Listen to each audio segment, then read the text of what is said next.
Oi, Lebo, tudo bem? Satisfação estar aqui com a doutora Marta Baltazar, uma cliente minha, uma mentorada minha, que tivemos a satisfação de fazer um trabalho durante 2 anos. E esse é mais um episódio do Lebo Convida. E hoje a gente vai conversar um pouco sobre a questão das doenças neurodivergentes, né? Uhum. Do que está acontecendo no nosso Brasil, no mundo inteiro, nossas crianças, adolescentes. E a doutora Marta é uma pessoa apaixonada pelo que faz. Eu me encantei pelo processo da clínica dela, da preocupação, do profissionalismo, da questão de levar o propósito mesmo de ajudar essas crianças e adolescentes. A Marta, para começar esse bate-papo aqui, porque é um bate-papo, é uma conversa informal, mas também elucidativa com outras pessoas que vivem essa situação e que se interessam por esse tema. Fala um pouquinho de doutora Marta Baltazar. Quem é Marta Baltazar e como surgiu a Clica? Tá bem. Então, eu sou pediatra, né, há praticamente 30 anos já, e comecei a minha vida profissional em São Paulo, né, eu sou de lá, mas em 99 me mudei para Bahia, e morando no interior, inicialmente, e depois em 2011 vim morar em Salvador. Então, praticamente toda a minha vida profissional foi aqui na Bahia. Como pediatra geral, eu sempre me interessei muito por desenvolvimento infantil, estudei desenvolvimento infantil, gosto muito desse tema na pediatria, mas em 2017 eu iniciei uma pós-graduação em autismo. Por quê? Porque eu comecei a perceber, até mesmo nos serviços de urgência e emergência que eu trabalhava como pediatra, que estavam chegando crianças com características, né, assim, diferentes, com dificuldade de comunicação, com crianças que pareciam que não compreendiam bem o que estava acontecendo, e os pais se queixando disso, da dificuldade, né, de interação dos filhos com a família, com outras pessoas, e algo que chamava para o perfil do autismo. E isso começou a acontecer com uma frequência maior do que eu habitualmente via, e então eu me interessei por estudar. Falei, não, vou estudar, vou entender o que está acontecendo. Nessa pós-graduação em autismo, eu conheci outros profissionais não médicos que trabalham na área da infância e no desenvolvimento infantil, e foi uma relação muito prazerosa, né, de conhecer o trabalho de fonoaudiólogos, de psicólogos, terapeutas ocupacionais, e a partir desta relação, alguns profissionais foram trabalhar comigo no meu consultório, porque eu vi que para poder atender esse público eu precisava ter uma equipe multidisciplinar, não é o tipo de tratamento que você faz sozinho, né? E aí então começa a história da Clica como uma clínica pediátrica, mas de atendimento multidisciplinar, né, especialmente para crianças com atraso de neurodesenvolvimento. Então, olha que interessante, pessoal. De uma percepção de uma profissional pediatra, observando casos clínicos se repetindo, cada vez mais crianças, adolescentes, chegando com algumas características não muito comuns, suscitou a questão de buscar conhecimento, que é mágico hoje para qualquer profissional, né, Marta? E aí, quando chega no métier de pessoas com o mesmo propósito, com a mesma inquietude, das mais diversas áreas, e, poxa, se apaixona pela questão de compreender um pouco mais, e acredito que ainda é uma questão que está sendo muito estudada, ainda não se tem todas as informações, né, Marta? Aí vocês se unem. Você sempre me disse, Lebo, nunca pensei em ser empreendedora e ser empresária. Foi algo que surgiu no sentido de vamos trabalhar essa questão, juntar profissionais das mais diversas áreas, e aí surge a Clica nesse aspecto, né? E realmente era uma coisa que não passava pela minha cabeça ser empreendedora. Eu praticamente fugi disso, né? Porque antes de cursar medicina, eu cursei administração de empresas, trabalhei em grandes corporações. Vocês sabiam dessa questão de doutora Marta Baltazar, que ela tinha uma vida pregressa, pouco tempo, que depois, mais que conheceu o mundo corporativo de gestão? Exatamente, foram aproximadamente 4 anos, né, trabalhando em grandes empresas e tal, que foi um aprendizado muito útil para a minha vida profissional, porque foi lá que eu aprendi a importância do trabalhar em equipe. Né? Não foi na medicina isso, interessante, foi no mundo corporativo. E trouxe isso para a medicina. sempre nos lugares onde eu trabalhava, pronto atendimento, enfermarias, eu sempre buscava essa parceria com os outros profissionais. Sempre entendi que o meu trabalho dependia também de outras pessoas, o sucesso do meu trabalho, né? Então, o sucesso do tratamento de uma criança, né, não basta somente eu prescrever a medicação, eu preciso que o enfermeiro dê essa medicação no horário certo, né? Eu preciso que a nutricionista cuide bem da alimentação daquele paciente para que ele possa se recuperar mais rápido. Então, isso sempre foi, para mim, algo que fazia parte da minha forma de trabalhar, mas que eu trouxe no mundo corporativo. Né? Não é algo que veio, né, da formação médica e tal, muito pelo contrário. A minha formação, não vou dizer que seja a formação de hoje, mas a formação que eu tive há pouco mais de 30 anos atrás, era uma formação que tinha o médico como o centro, né, do cuidado com o paciente. E hoje a gente já sabe que o centro é o paciente, não é o profissional. E olha que interessante, talvez até meio que intuitivamente, sua experiência do mundo corporativo, de trabalhar em equipe, ajudou a já chegar com essa visão sistêmica. O médico todo-poderoso não é o centro do universo, que sabe tudo, e sem cada profissional na sua caixinha, ele acaba não funcionando corretamente. Mas eu vou trazer uma coisa aqui que talvez vocês não saibam, de curiosidade sobre Marta Baltazar. Ela não é somente... Ela brincou comigo na apresentação de uma palestra que eu fiz para a Clica, ó. Ele é consultor, ele é mentor, né? Ele é palestrante, mas eu gosto muito porque ele é professor como eu. Então, doutora Marta Baltazar, além do fascínio que tem pela pediatria, da clínica dela, ela também é professora e também é sócia de um instituto. Fale um pouco mais sobre Marta, né? Talvez nem todo mundo conheça. Marta, professora da Baiana, e Marta também do seu instituto. Então, a docência, ela entrou na minha vida em 2009, antes ainda de eu morar aqui em Salvador.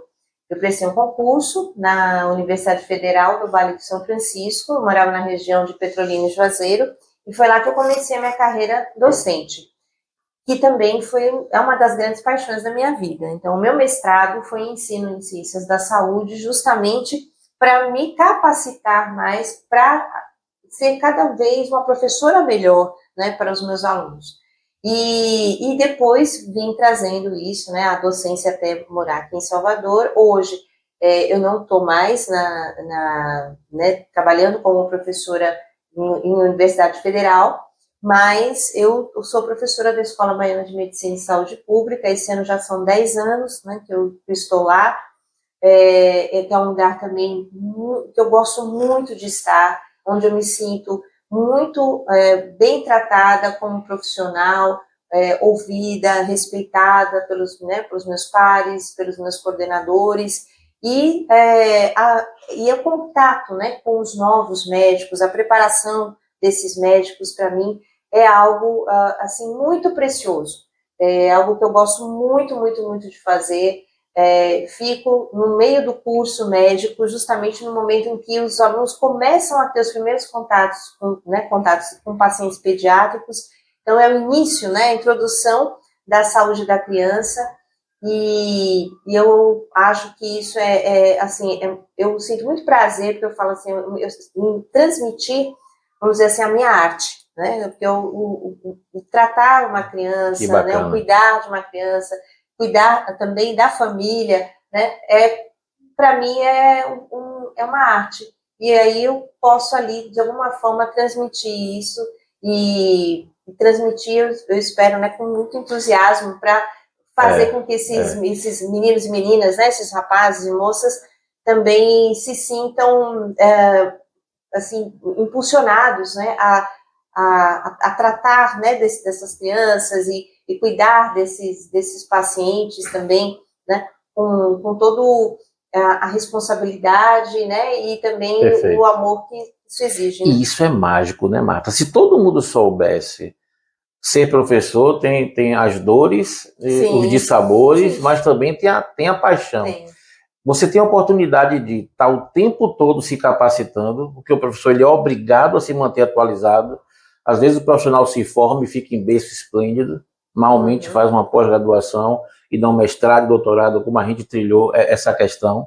Então você se força no bom sentido a estar se atualizando, você consegue ensinar para o próximo a nossa arte, e quanto mais a gente ensina, mais a gente aprende, e você desenvolve também profissionais para atuar no seu propósito, que é atender a essas crianças. Então, é mágico. Se todo mundo compreendesse como isso é importante, todo mundo gostaria de ser professor, apesar do cenário que a gente vive hoje, né? E no dia a dia, trabalhando nos diversos locais, que eu pude estar, eu também fui percebendo a necessidade de capacitar os profissionais depois de formados. Né? Então, a educação permanente, a necessidade da educação permanente dos profissionais de saúde. Então, através do instituto que eu presido, que é o INSP, então, uma das áreas de atuação é justamente a educação em saúde. Então, os projetos que eu estou, no momento, coordenando são projetos ligados à educação permanente, tanto para profissionais da área da saúde como da área da educação e relacionados também ao tema do autismo. Então, para capacitar profissionais que no atendimento à criança, né, com autismo, tanto na escola como na saúde. Bacana. Olha o tripé que Marta, então, né, atua profissionalmente.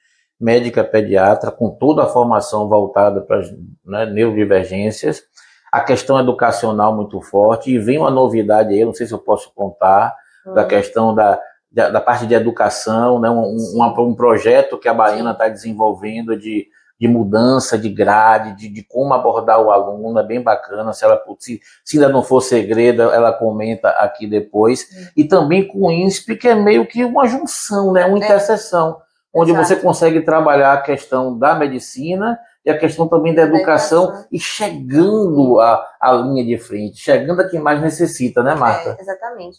Recentemente a gente começou um projeto de capacitação de profissionais da atenção primária em saúde para o acolhimento de crianças com transtorno do espectro do autismo. Então, esses profissionais, por exemplo, são enfermeiras, recepcionistas, técnicas de enfermagem, que trabalham nas unidades básicas de saúde e que sentiam necessidade de ser mais capacitados para entender como abordar melhor essas crianças, como acolher melhor, né, durante procedimentos, né, curativos, sala de vacina, ou mesmo a recepção, né, porque muitas dessas crianças chegam numa unidade básica para atendimento, porque tem uma questão de saúde, e isso é muito importante que se diga, quando uma criança tem um diagnóstico crônico, como é o caso, né, do transtorno do espectro do autismo, muitas vezes os pais se esquecem de que ele continua sendo um menino, uma menina de 5 anos, 6 anos, que precisa ter sua caderneta de vacinação atualizada, que precisa ter o acompanhamento do seu crescimento, né, do seu desenvolvimento. E aí, muitas vezes, os pais só procuram o atendimento médico no momento de urgência e emergência, né? Mas é muito importante que se continue esse acompanhamento pediátrico do paciente, para que a gente possa prevenir outras questões de saúde que vêm, muitas vezes, até atrapalhar e agravar, né, a questão do autismo. E aí nós temos iniciado já esse projeto, agora com esses profissionais, e tem sido uma experiência super interessante. Bacana. Marta, agora vamos entrar mais propriamente dito na clínica, no que a clínica desenvolve e naquilo que faz seu olho brilhar, né? Que é o atendimento a essa questão de criança, adolescente neurodivergente. Primeiro que eu gosto de usar um termo chamado de semileigo. Olha que coisa. O que é o semileigo? É aquele que acha que conhece um pouquinho, mas sabe que não conhece. Conhece o mínimo necessário para ficar instigado e querer saber mais. E aí, mesmo antes de fazer a parceria com a clínica, logo depois eu fiz também um trabalho para uma clínica que atua, né, de uma forma similar que você trabalha. Então eu fui mergulhando. A vida foi me trazendo para esse contexto, não sei porquê, de me aproximar cada vez mais dessa questão. E tantas questões assim, né, acho que é importante falar para o nosso público, me instiga. Reportagens, né? A gente nunca sabe o que é verdade ou não. Que já tem um dado de a cada 18 crianças que estão nascendo, uma já está apresentando alguma característica, se realmente isso é verdade. E aquela pergunta de todo leigo, todo semileigo, O que é que está fazendo essas crianças estarem com essas características? O que é que está acontecendo, Marta, pelo amor de Deus, no planeta Terra? Bom, uma pergunta de milhões, né? Assim, é uma pergunta difícil de responder, assim, porque envolve muitos aspectos. Mas vou começar por um que, inclusive, nesse momento está sendo bastante questionado pela comunidade científica no mundo, que é: estamos fazendo diagnósticos corretos em relação ao autismo?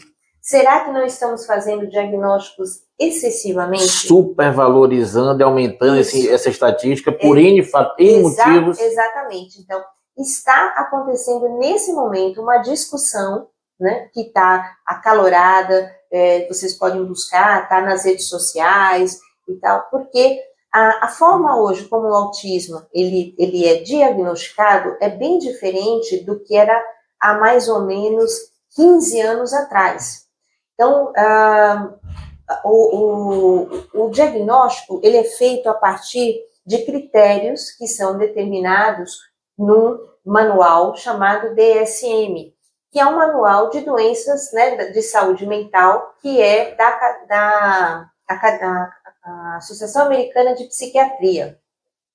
Esse DSM, ele é revisado, né, de tempos em tempos. A última edição foi de 2013, e aí, nessa última edição, os critérios eles foram muito amplificados, e por isso a gente pode falar de espectro no autismo, porque eu vou ter desde uma criança dita nível de suporte 1, ou seja, uma criança que está dentro do espectro, mas ela consegue ainda fazer várias atividades com pouca necessidade de apoio, até aquela criança de nível de suporte 3, e que ela vai precisar de apoio para coisas da atividades de vida diária bem básicas, do tipo se alimentar, tomar banho, se vestir, essas coisas.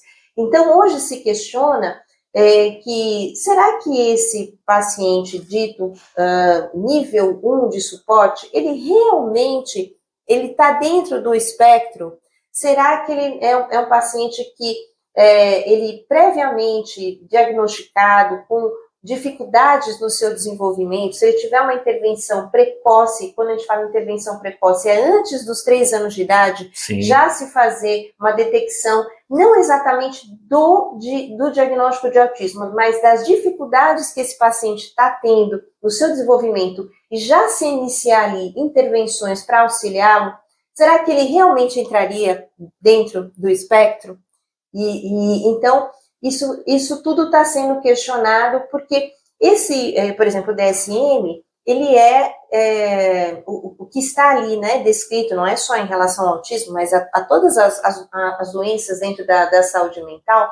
Ele é fruto do trabalho de um pequeno grupo de psiquiatras que são renomados, são pesquisadores, mas é um pequeno grupo que às vezes não passa de 10 pessoas, né? E que tem um viés muito da cultura também americana, né? Então, assim, isso está se questionando. Será que a gente não precisaria ter uma visão mais global? E o americano tem um comportamento bem característico de alimentação, de consumo, de estilo de vida. Com certeza. Então, a gente não precisaria ter uma visão mais global disso. Então, uma das pessoas é uma estudiosa do autismo que está na Europa, né? Então, a doutora Uta Fitch, ela vem questionando isso, porque ela também participou, né, desse, vamos dizer assim, dessa nova forma de diagnosticar autismo. Ela tem feito uma autocrítica sobre isso. Será que isso que nós fizemos não está fazendo ter diagnóstico demais? Então,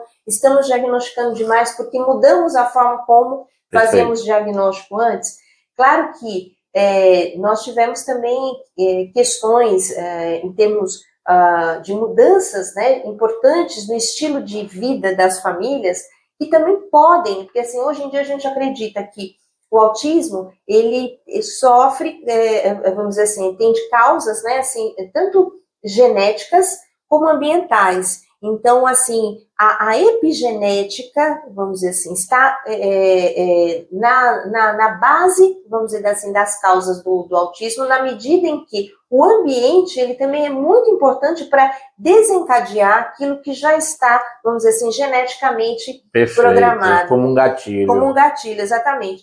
Então, por exemplo, o excesso de telas, né? O excesso de telas é algo que tem prejudicado enormemente o desenvolvimento das crianças. Então, o contato muito precoce, e infelizmente a gente tem visto isso, eu vejo isso na minha clínica, muito precoce de crianças, né, expostas à televisão. 2, 3 anos, exatamente, às vezes com meses, já vai modificando o comportamento dessa criança, que vai ficando mais ansiosa, mesmo um bebê, mais ansioso, com dificuldades para dormir. Então, tudo isso também se questiona, né? Então, por que nós estamos tendo mais casos? Eu acho que a gente deveria, eu sempre falo isso, mais importante do que um diagnóstico precoce é a intervenção precoce, quando você verifica que um bebê, né, de meses já está com percebe alguma coisa, já começa a tratar, mesmo sem um diagnóstico final, porque tudo que você fizer já vai estar ajudando. Exatamente. Que bacana. Já vou estar melhorando o futuro, né, dessa criança. Marta, aí passa um filme na cabeça, eu nunca me esqueço. Hoje eu tenho um filho de 22, uma filha de 16. E eu me lembro que tinha aquela febre de colocar o bebê, a criança no berço, aquele brinquedinho que ficava em cima, um negócio coloridinho que ia se movimentando. Um belo dia eu li que aquilo ali podia fazer mal para a criança, porque muita informação. Eu tirei aquele negócio, minha esposa brigou comigo, eu joguei fora e nunca mais... Isso vem de lá, né, de meu filho, que hoje tem 22, que não tinha ainda tudo isso. Então, é muita informação junta com alguma questão inicial de hereditariedade. Então, entra questões internas, externas, e muita coisa sendo estudada ainda, né? Exatamente. Mas hoje, por exemplo, o que já está bem estabelecido na literatura médica é que, por exemplo, uma família onde já existe, né, uma criança diagnosticada com autismo, o próximo filho, ele tem 25% de chance de também desenvolver. Então, já reforça a questão da hereditariedade também. Então, famílias também que têm um histórico de doenças mentais, também existe um risco maior, né? Idade, isso também é uma outra coisa importante que a literatura tem mostrado. Quanto mais velhos os pais, maior também a chance, né? E isso tanto a idade paterna como a idade materna. Então, a idade paterna também influencia, né?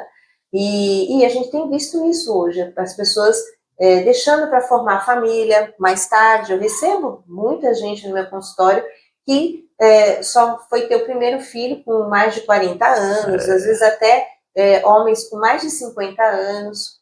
Muitas vezes o comportamento da sociedade não reflete o comportamento da natureza humana, né? A sociedade quer modificar coisas intrínsecas ao ser vivo, ao corpo humano, né? Exatamente. Mas, Marta, esse tema me fascina a um ponto de... O que eu mais penso, assim, naquela questão de empatia. Eu sempre digo, assim, para meu público que me acompanha, alunos, mentorados e clientes, numa questão como essa, meu Deus, o maior sonho de um pai, de uma mãe, de um avô, de uma avó, de um parente eu quero que meu filho tenha uma vida funcional, consiga se relacionar e seja feliz, respeitando a sua individualidade. Isso é possível? Como é que a gente consegue fazer isso? E que jornada é essa que a gente tem que trilhar, Marta? Olha, o que eu posso dizer para você é o seguinte, seja presente com seu filho, tá? E presença não está, como se fala, relacionada à quantidade de horas e tal, mas esteja presente quando seu filho estiver com você. Porque a coisa pior que pode acontecer é a ausência para uma criança. É ter um pai e uma mãe que estão ali no mesmo ambiente, mas não interagem com o seu filho de forma alguma. Estão presos também nas redes sociais, isso aí vocês veem todos os dias. É só ir almoçar em um restaurante qualquer, você se senta numa mesa, a mesa do lado, às A vezes muleta. tem uma Fica quieto, não enche meu saco, tá tudo bem. Exatamente, tem uma família almoçando, onde o pai está no celular, a mãe está no celular e a criança está no celular ou está no tablet.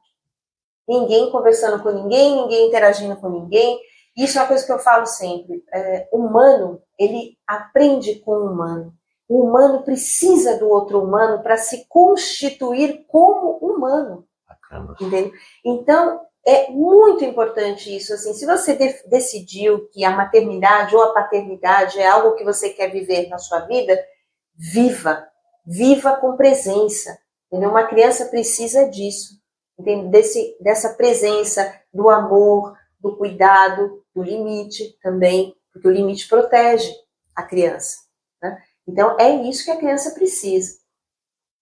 Pessoal, vocês observam, né, como é que Marta realmente conhece, e o olho brilha, o olho dela que está aqui brilhando, né, ao meu lado. Mas, Marta, e a Clica? Você falou no início do nosso bate-papo, como ela começou, né, de um apoio, de um interesse, vamos juntar aqui e vamos começar.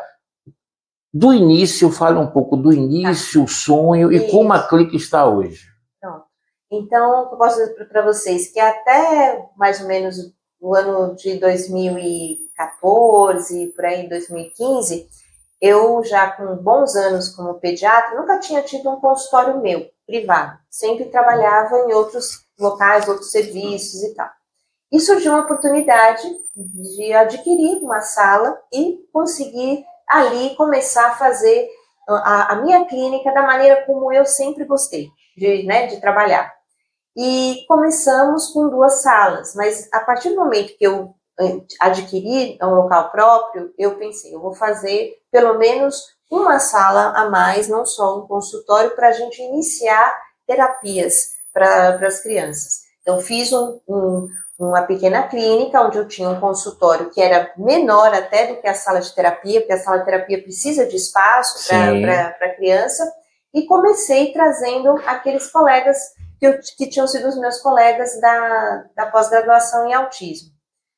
E é óbvio que à medida que a gente foi começando, foi aparecendo mais e mais pacientes, sentimos a necessidade também de começarmos a trabalhar para as operadoras de saúde, porque muitos pacientes chegavam e tinham já os seus convênios, seus seguros de saúde, e precisavam fazer os seus tratamentos através deles. Então, começamos e assim a clínica iniciou os atendimentos com uma equipe multidisciplinar que se revezava em uma única sala. Bacana.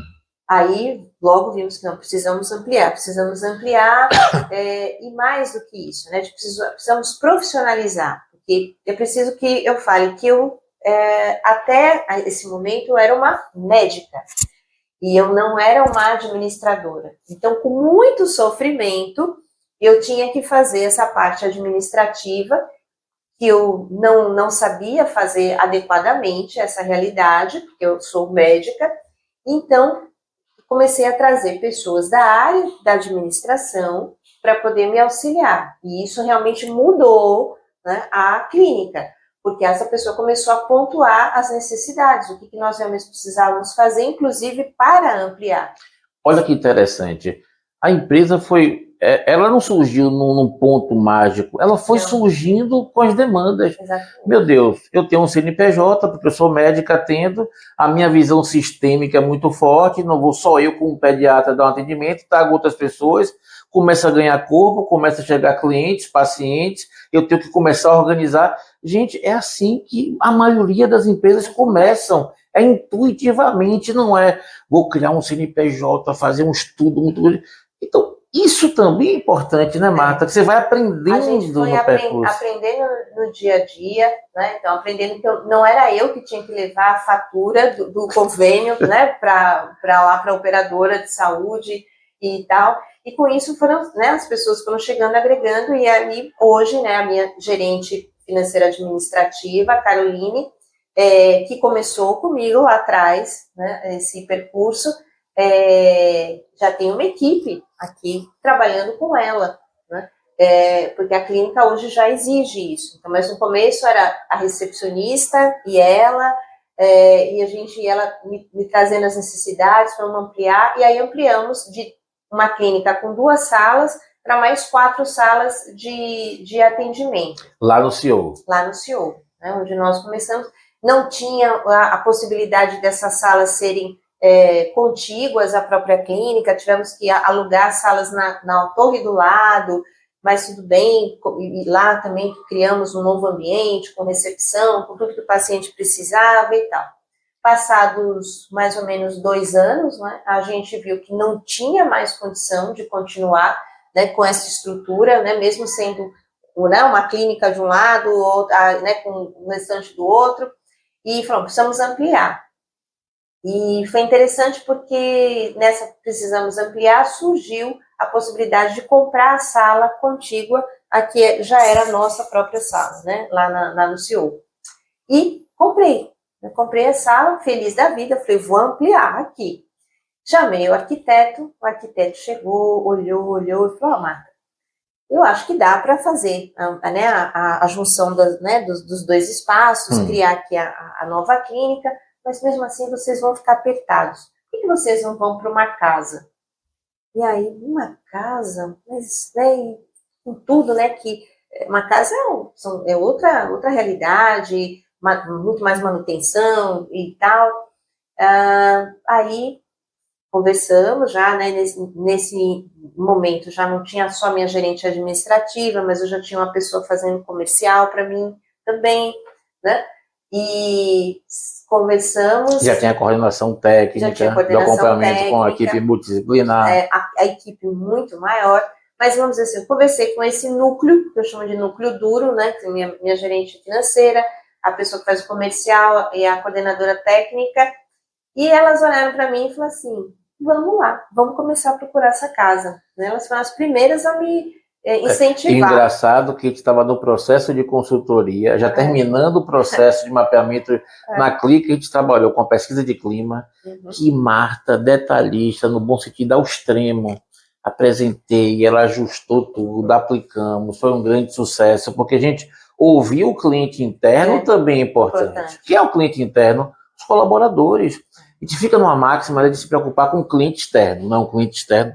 Excelente. É a razão de existir. Daqui a pouco eu saio aqui do consultório de Marta, vai entrar um paciente e é a razão de existir. Tá? Mas o cliente interno também é bacana. Fizemos pesquisa de clima, vi um mapeamento de processo, planejamento estratégico. Lebô, o que é que você acha de uma casa? Eu digo, se mude para ontem. Vocês vão ter uma vida própria, vocês vão ter, sabe, um sentido de trabalhar em conjunto, de vivência, de conexão. Isso é a cara de vocês. Não, sem dúvida. O conforto que a gente ia poder proporcionar para as crianças, o acolhimento é muito maior, era muito maior. E aí a gente, então, começou a procura da casa, encontramos a casa onde nós estamos hoje e começamos o processo de reforma.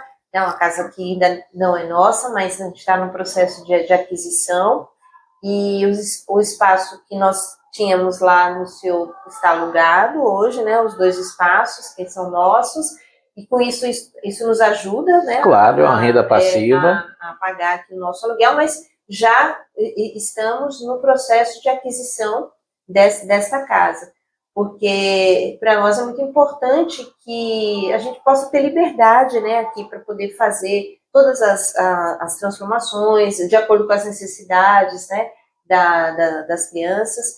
E sempre a gente está conversando com a equipe, buscando saber, né, quais são as necessidades, se está tudo bem. A maioria, né, dos nossos colaboradores aqui adorou a ideia, né, a mudança para casa, os pacientes também. Então, a gente saiu de 6 salas, né, que nós tínhamos, para 10 salas hoje, aqui de atendimento, além do consultório. Maravilha. Porque lá nós tínhamos 6 salas, mas uma funcionava como consultório ainda médico, e aqui não. E uma coisa que o Lebureiro falou, né, a importância da gente valorizar também o nosso cliente interno. Tem uma coisa que eu escutei uma vez no rádio, e de um empreendedor falando, e eu nunca mais me esqueci, porque isso para mim é extremamente verdadeiro. E ele dizia o seguinte: cuide do seu time, e o seu time vai cuidar da sua empresa. Então, isso é algo que a gente acredita e pratica aqui na Clica. Eu acho que para que as coisas corram bem, tem que estar bem não só para o paciente e a família, mas também para o profissional e também para a empresa, né? Então, a empresa Perfeito. também tem que ser gerida com sustentabilidade. A gente procura em tudo que nós vamos fazer aqui, todos os projetos, por menores que eles sejam, eles têm que ter sustentabilidade. Bacana. E assim, eu sou testemunha ocular que toda vez que eu vim aqui, né, o trabalho da gente foi uma parte remota, uma parte presencial. Cada vez que eu venho, já tem uma adequação, já tem um ajuste, a preocupação que vocês têm de infraestrutura a tornar o ambiente, né, cada vez mais confortável para as pessoas. Mas, Marta, eu sei porque eu estou próximo a você, conheço sua equipe toda, já fiz treinamento, palestra, mentoria para algumas, mas você eu conheço de perto. Agora, fale para quem está assistindo a gente o porquê que a Clica é diferente, porque eu posso atestar, a Clica é diferente. Olha, acho que, em primeiro lugar, é porque a gente trabalha aqui por um propósito, né? O nosso propósito aqui é fazer com que crianças e adolescentes com suas dificuldades, né, seja de desenvolvimento ou questões de saúde ou tal, eles possam se desenvolver e crescer e conseguir alcançar o maior potencial, entendeu, que eles puderem. Né? Então, a gente quer participar dessa história, a gente quer ajudá-los nesse percurso, nesse caminho. Esse é o nosso propósito. A gente está aqui para isso, né? Para isso que a gente se levanta todos os dias. Né? E isso é algo que não é só que está comigo, aqui dentro de mim. Eu vejo isso em cada pessoa que está aqui na Clica. Desde a pessoa que trabalha com a gente em serviços gerais, a recepcionista, as terapeutas, todo mundo pensa assim. E tem uma coisa que também é importante, porque para a gente conseguir esse alinhamento, esse afinamento de propósito, a gente tem que saber trazer os profissionais que vão trabalhar com a gente. Então, quando alguém chega aqui num processo final de seleção para vir trabalhar com a gente, uma das coisas que eu sempre digo é, olha, você chegou até aqui porque a gente reconheceu em você um perfil, né, de alinhamento com o que a gente acredita, com os nossos princípios, com os nossos propósitos. Então, e quando a gente começa a trabalhar e percebe que aquela pessoa não está conseguindo se adaptar à nossa forma, né, de enxergar, né, os nossos propósitos aqui, a gente logo sinaliza, né? Ou essa pessoa se adequa, ou então ela segue o caminho dela, né? E a gente sempre agradece pelo tempo, pela forma como a pessoa pôde contribuir, mas entendendo que não dá para continuar junto, porque tem que ter esse alinhamento. A mesma essência. E Marta, o que é que a Clica, Clínica Integrada da Criança e Adolescente, hoje oferece de especialidades para o mercado? Então, assim, ó, o que nós oferecemos hoje? Além do acompanhamento pediátrico, nós temos hoje 3 pediatras atendendo aqui na clínica.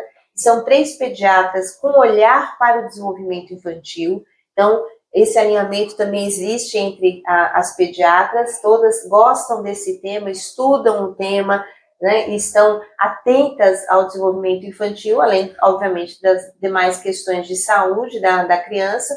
Nós temos psicólogas, fonoaudiólogas, terapeutas ocupacionais, psicomotricistas, psicopedagogas, temos também musicoterapeuta, né, fisioterapeutas. Então, temos essa equipe multidisciplinar toda voltada para o atendimento, né, de crianças com atraso de neurodesenvolvimento. Nós não temos aqui só crianças que estão dentro do espectro do autismo. Nós temos também crianças com síndromes, né, algumas síndromes raras, síndrome de Down, temos também crianças com deficiência intelectual, crianças com distúrbios de aprendizagem, crianças também que têm questões relacionadas a TDAH. Então, é uma série vamos dizer assim, né, de situações, né, que estão comprometendo, né, o desenvolvimento daquela criança, que a gente aqui consegue tratar, né, de uma forma humanizada, né, acolhendo as famílias também. E eu acredito que essa sua fala agora reforça o que você disse inicialmente. Olha, a gente tem aqui uma abrangência tão grande de profissionais que, chegando aqui, durante o processo diagnóstico, você já vai ser atendido na questão de prevenção. E durante o processo, você vai ser corretamente diagnosticado e aí direcionado. Isso é um ganho de tempo, de qualidade de vida, que às vezes impacta da criança ser funcional ou não no futuro, né, Marta? Exatamente. A gente faz também um acompanhamento da criança, não só aqui no ambiente da clínica, mas fora, e principalmente com escolas. A gente está o tempo todo em contato com as escolas, conversando com os professores, conversando com os coordenadores, apresentando para eles qual é o nosso plano terapêutico aqui na clínica, tentando ajustar com o plano também educacional da criança na escola. E isso é muito importante, porque a grande maioria dos nossos pacientes, eles passam parte do tempo aqui e a outra parte do tempo na escola. Sem dúvida. Né? E essa tem sido uma parceria muito positiva também, muito boa, né, esse contato com os professores. Olha que conversa ótima, gente. Já chegando quase que no finalmente, mas ainda tem umas duas perguntas para fazer para a doutora Marta Baltazar. Uma no contexto de a importância do médico hoje ter uma visão de gestão e de empreendedorismo, não somente a questão tecnicista, e como é que ela está vendo a questão do futuro do profissional médico, até porque, doutora Marta, para quem não sabe, tem 2 filhos fazendo a faculdade de medicina. Então, a primeira questão, né? A importância do médico se apropriar de gestão, se apropriar de começar a se comunicar para o seu público, e qual a importância de uma consultoria como a minha, de uma mentoria, para ajudar nesse processo. E depois, e aí, Marta, o futuro do médico, o que é que você diria para seus alunos no contexto macro, que o médico precisa se atentar hoje para esse mundo do trabalho? Bom, a formação médica é uma formação muito pesada em termos assim, de informações. São muitas e muitas informações que o médico tem que ter sobre variadas doenças, ciclos de vidas diferentes. Então, já é bastante desgastante a graduação. São 6 anos de muita informação. Mas, infelizmente, assim, não se tem uma discussão sobre, uma discussão realmente mais aprofundada com os alunos na graduação sobre planejamento de carreira, sobre empreendedorismo. Alguns cursos, né, de medicina hoje já têm no seu currículo momentos para discussão, mas que, sinceramente, ao meu ver, ainda são muito superficiais. E os alunos saem, né, os futuros médicos, já saem da graduação sem saber nada sobre isso, como se colocar melhor no mercado, né, se a melhor forma contratar um contador para abrir seu CNPJ para atuar. Você tem que contratar um contador e fazer um vínculo como pessoa física ou como pessoa jurídica. Eles não sabem nada sobre isso.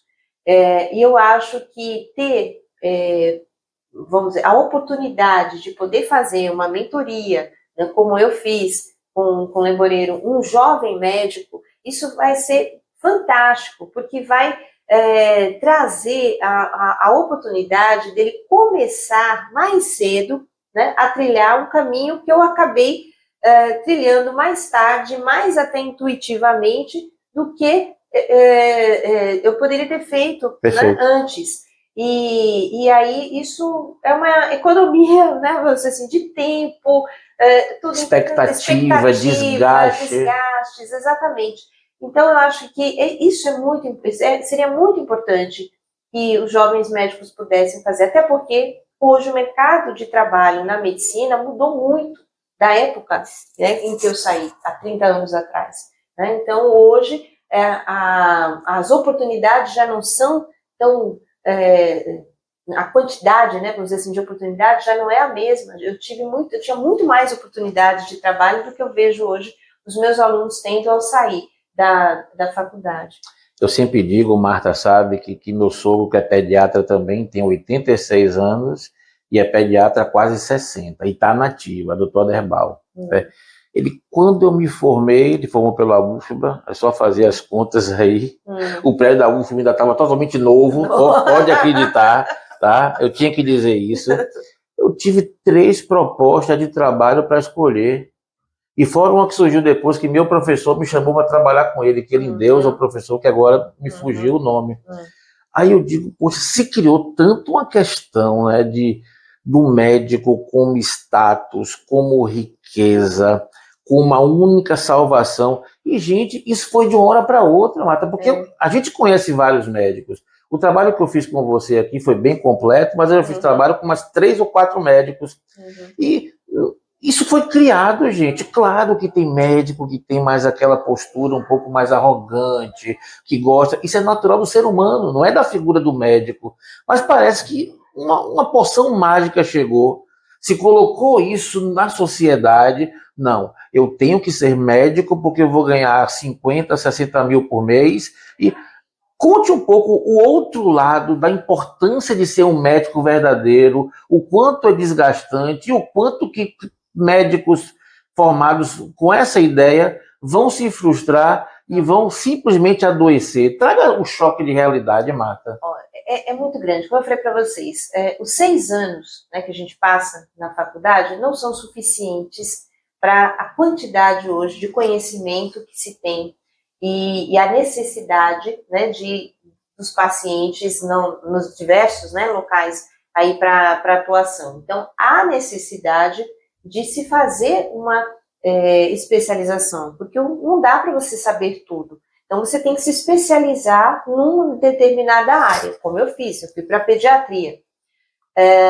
Não há vagas de residência médica, que seria, né, o adequado para você formar um especialista suficiente para o contingente que sai de novos médicos por ano. Perfeito. Então, não existe, não há vaga suficiente. O que acontece? A grande maioria não vai conseguir fazer uma formação através da residência médica, não vai se tornar um especialista, né, como seria, né, como deveria ser, né, através da residência. Vai ter vai tentar fazer outras coisas. Plantão. Plantão, uma pós-graduação, que não é a mesma coisa de uma residência, porque a definição de residência é vamos dizer assim, o aprendizado em serviço. Então, a pessoa vai ganhando prática supervisionado por outros, né, preceptores, pessoas com mais experiência, e vai se aprofundando. Trabalhando com acompanhamento. Exatamente. E isso traz para ele a experiência específica e o conhecimento necessário para ele se tornar um especialista. Perfeito. Uma pós-graduação, muitas vezes, vai trazer conhecimento, mas não vai trazer experiência, que é fundamental na nossa área. Né? Então, você tem que saber, não é só saber, é saber fazer. Então, realmente, isso é um problema muito sério para os jovens que estão saindo hoje. E aí, esses jovens médicos vão trabalhar sem essa especialização, acabam indo fazer plantões por valores hoje já bem... valores que há 10 anos não são reajustados, hoje a média é o quê? 1.200?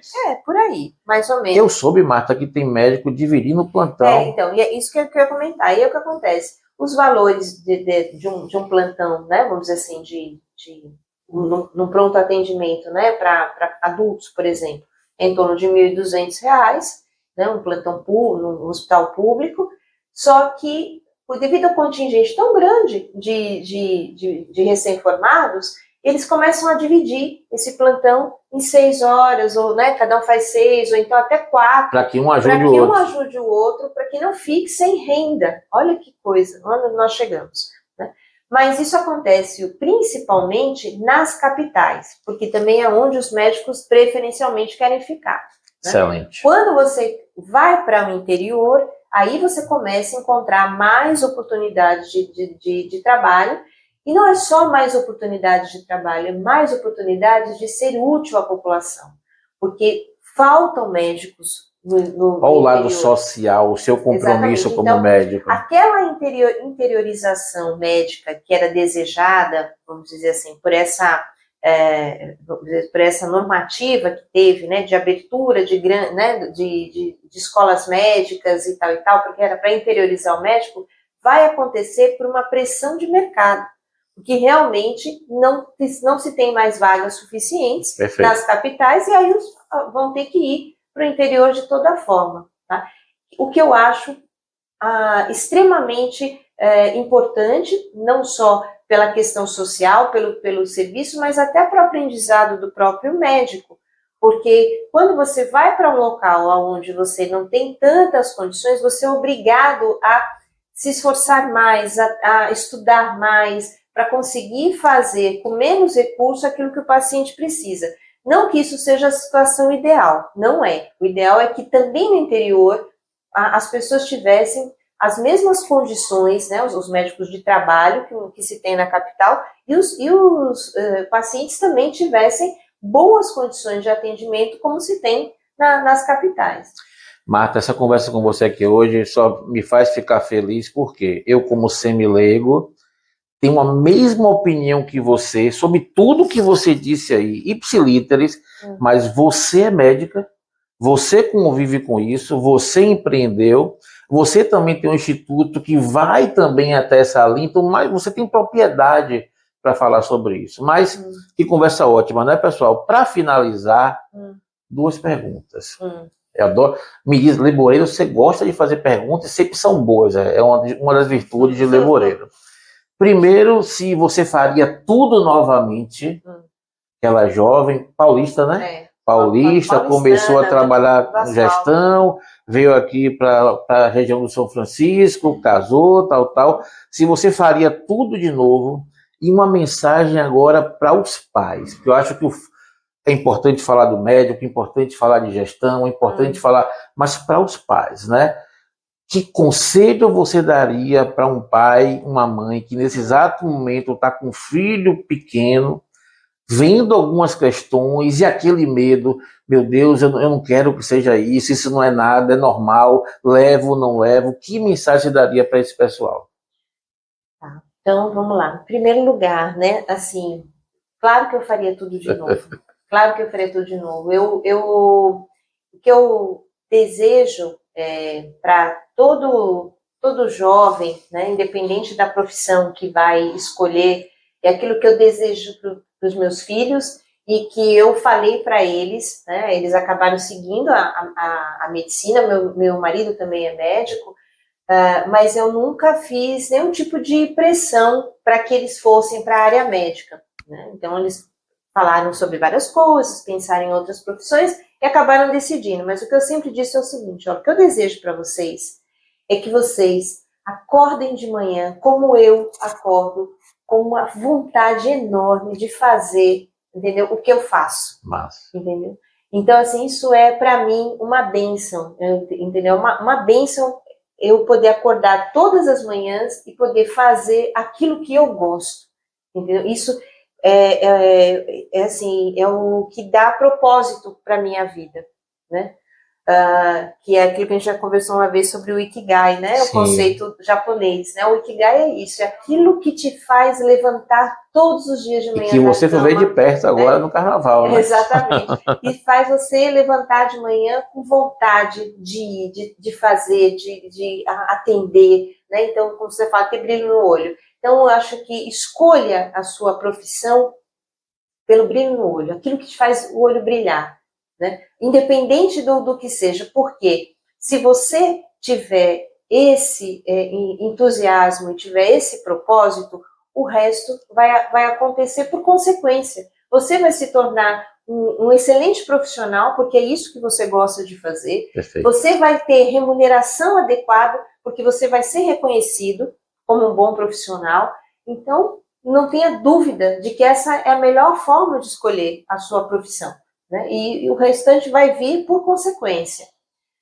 E Para os pais, eu queria dizer o seguinte, não tenham medo, né, de chegarem e conversarem com o profissional, trazerem as suas dúvidas, e o mais importante é vir e ter uma informação adequada, né? Eu sei que muitas vezes não se vem por medo de ouvir algo que pode ser extremamente angustiante para um pai ou para uma mãe, né? Quer dizer assim, olha, pode ser que seu filho ele realmente esteja com atraso no desenvolvimento, porque ele pode estar entrando no perfil desse ou daquele diagnóstico e tal. Ele vai continuar sendo seu filho, né? O amor que você tem por ele não vai terminar, porque ele tem um diagnóstico que pode ser aquilo que você mais temia, né? Quanto antes vocês começarem a cuidar e tratar, melhor vai ser o futuro dele. Não é fácil para um pai, para uma mãe, por exemplo, como eu vejo aqui todos os dias, receber um diagnóstico de um filho com, por exemplo, transtorno do espectro do autismo. Porque todo pai, toda mãe deseja um filho perfeito, né? Ele sonha, né? Quando a mulher engravida, ela está com o bebê na barriga, ainda ela sonha com aquele bebê, ela sonha com aquele bebê andando, aquele bebê falando depois, né? O filho ideal. Então, perder esse filho ideal, né? Assim, é muito, muito difícil. Mas não tenham medo. Aqui na Clica, por exemplo, a gente compreende exatamente o que é isso, né, que vocês sentem, e a gente está aqui disponível para ajudar. Nós vamos ter, por exemplo, a partir desse ano, uma profissional especializada só nisso, no atendimento de pais, né, com crianças que tenham atraso, entendeu? Justamente para ouvir as dificuldades, as angústias e fortalecer, entendeu, esses pais, para que eles possam continuar a jornada com seus filhos, que eles continuem olhando para os seus filhos, né, e não para o diagnóstico deles. Isso é muito importante. Entendeu? Seu filho continua sendo um menino de 7 anos, de 8 anos, continua sendo seu filho. Não olhe para o diagnóstico, olhe para o seu filho. E se você fizer isso, você vai conseguir ajudá-lo muito mais, né? E você vai se engajar mais no tratamento dele. Então, lembrem disso, né? De olhar para os filhos de vocês. Marta, eu ficaria conversando com você aqui durante horas, sabe? Sabe do meu respeito, admiração, porque eu gosto de pessoas que pensam como eu. É possível você encontrar uma atividade profissional que você faria até de graça se não existisse dinheiro, tá? E é nisso que eu acredito. Lhe agradeço. Eu que agradeço. Tá? E assim, eu digo assim, é muito importante, é muito bom a gente encontrar, dentro daquilo que a gente gosta, parcerias como a que a gente fez aqui. Porque assim, o seu trabalho ajudou a tornar o meu trabalho melhor, né? Então, poder contar com isso, né, com parcerias e assim, gente, valorizar isso, sabe? Valorizar essas parcerias que a gente encontra no caminho. O conhecimento que você tem é diferente do meu, entendeu? E o seu conhecimento me ajuda, né, a tornar o meu fazer melhor, né? Então, eu acho que é isso. A vida ela é bem melhor quando a gente estabelece parcerias. Fantástico, né, gente? Então, esse foi mais um episódio do Lebô Convida, com a doutora Marta Baltazar, professora, médica, um entusiasta realmente, né, de se trabalhar no desenvolvimento de crianças com neurodivergências. Até a próxima, pessoal, e fiquem com Deus.